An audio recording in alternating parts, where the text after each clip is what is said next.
A passagem de Gênesis, capítulo 35, versículos 16 ao 18, narra um evento profundamente comovente e simbólico na vida de Jacó, o patriarca de Israel, envolvendo o nascimento de seu filho Benjamim e a morte de sua esposa Raquel. Esses versículos trazem não apenas um relato histórico, mas também revelam temas profundos sobre dor, redenção, significado dos nomes na tradição bíblica e o papel que podemos ter em mudar a história da nossa família. Para entender a importância desse episódio, é essencial traçar um paralelo entre o nascimento de Jacó e o de seu filho Benjamim, considerando como os nomes de ambos parecem influenciar em suas jornadas e destinos. Antes de continuar, peço que deixe o seu like e considere assinar o canal para receber mais mensagens como essa. E vamos ao texto? E partiram de Betel, e havia ainda um pequeno espaço de terra para chegar a Efrata, e deu à luz Raquel, e ela teve trabalho em seu parto. E aconteceu que, tendo ela trabalho em seu parto, lhe disse a parteira: Não temas, porque também este filho terás. E aconteceu que, saindo-lhe a alma, porque morreu, chamou-lhe Benoni, mas seu pai chamou-lhe Benjamim. Gênesis capítulo 35, versículo 16 ao 18. No versículo 16 de Gênesis 35, lemos que Jacó e sua família estavam viajando de Betel quando Raquel começou a sentir fortes dores de parto. O versículo 17 descreve que o parto foi difícil e Raquel estava à beira da morte. Mesmo em meio a tanto sofrimento, a parteira tentou consolá-la dizendo: Não temas, pois também este filho terás. Este momento reflete tanto a agonia física quanto a emoção espiritual de Raquel, que desejava intensamente mais filhos para Jacó. Já no versículo 18, quando Raquel está morrendo, ela dá ao menino o nome de Benoni, que significa filho da minha aflição ou filho do meu sofrimento. Contudo, Jacó, em um gesto que expressa tanto sua dor quanto sua esperança, renomeia o filho para Benjamim, que significa filho da minha mão direita ou filho da minha felicidade. Para compreender plenamente o significado do nascimento de Benjamim, é útil olhar para a própria história de Jacó. O nome Jacó significa aquele que agarra o calcanhar, ou suplantador. Ele recebeu esse nome porque, ao nascer, estava segurando o calcanhar de seu irmão gêmeo Esaú. Desde o início, o nome Jacó parece refletir sua personalidade e destino. Jacó passou parte da sua vida lutando para alcançar seus objetivos, muitas vezes através de métodos enganosos, como no caso da primogenitura que ele suplantou de Esaú e a bênção de seu pai Isaque.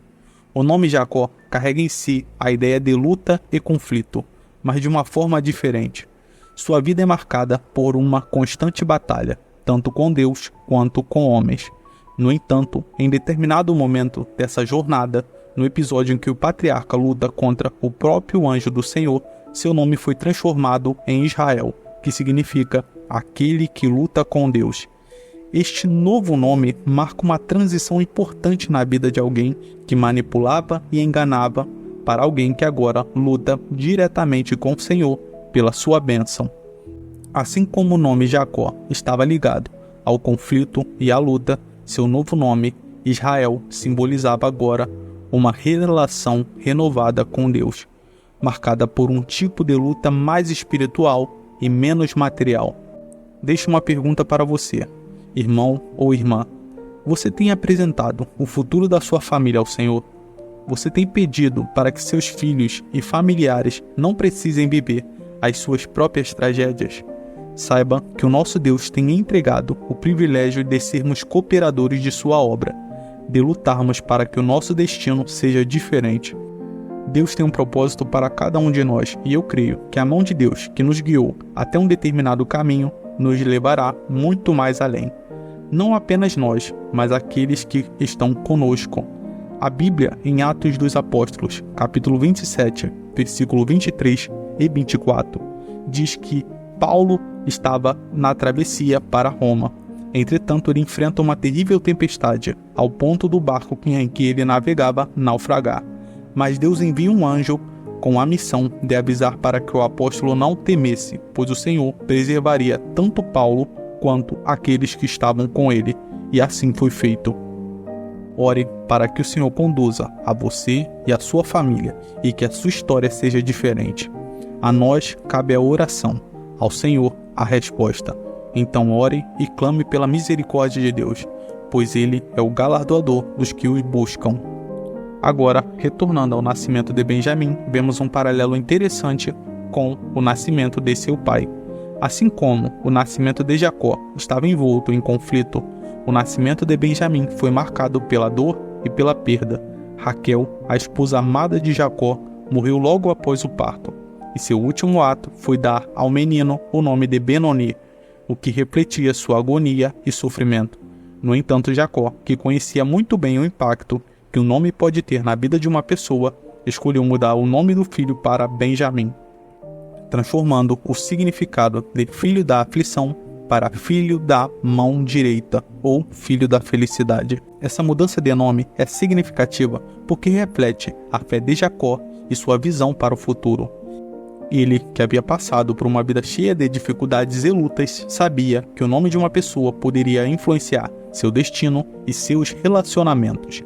Ao renomear seu filho, Jacó estava não apenas afastando o fardo do sofrimento do menino, mas também expressando uma esperança renovada, mesmo em meio a um cenário de dor.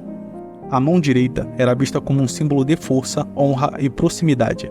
Ao dar esse nome ao seu filho, Jacó o vinculava a um futuro promissor de bênção, em vez de um futuro marcado pelo sofrimento. Ambos os nomes, Jacó e Benoni, são transformados para refletir uma nova realidade, um novo começo. Jacó passou de suplantador para aquele que luta com Deus e vence, enquanto Benjamim passou de filho da aflição para filho da mão direita, um nome que carrega esperança, dignidade e propósito. Esses dois eventos mostram como Deus pode transformar situações de dor em algo mais significativo. No caso de Jacó, sua vida cheia de conflitos foi redimida quando ele se reconciliou com Deus e com seu irmão Esaú. Da mesma forma, o nascimento de Benjamim, apesar de estar envolto em uma tragédia, foi um lembrete de que Deus está presente, mesmo nos momentos mais sombrios, e que a esperança é um dos recursos mais importantes que um servo de Deus pode ter. Benjamim se tornou uma das 12 tribos de Israel, desempenhando um papel crucial na história do povo de Deus, sendo seu descendente Saul o primeiro rei de Israel. Além disso, Benjamim, ao lado de Judá e Levi, foram uma das poucas tribos sobreviventes após a separação de Israel em 2 reinos. Enquanto Jacó precisou passar uma vida inteira tendo o fardo do seu nome, ele fez questão de que seu filho não tivesse um futuro parecido com o dele. Antes mesmo que o destino dele pudesse ser marcado pela opinião de terceiros, Jacó decide realizar uma mudança, contrariando até mesmo o desejo da mãe. Essas histórias são um lembrete poderoso de que Deus sempre está presente, transformando nossas lutas e sofrimento em algo mais grandioso para a glória do seu propósito. Se você chegou até aqui, muito obrigado, graça e paz, e até a próxima.